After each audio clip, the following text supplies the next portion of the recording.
Hello, and welcome to another All About Doors and Windows feature presentation. Alright, today we're going to change a broken roller on a Marvin top hung screen. First thing you want to do is make sure you got your roller.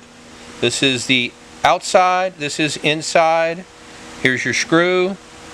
Turn it over. You're going to drill out the rivet. You're going to take a drill with a 5/32 drill bit in it, and we're going to drill it out. We're drilling out the rivet.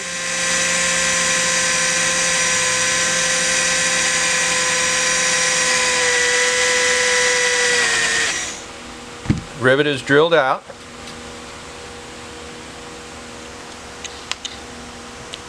Pull the old roller, broken roller off. Take your screw, put it through the back.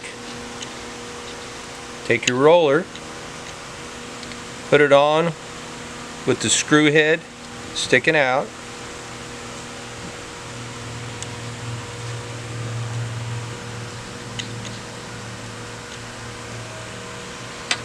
Take a screwdriver, tighten it down. You're done. Please remember, if you have any additional questions, please contact us by phone or online at allaboutdoors.com.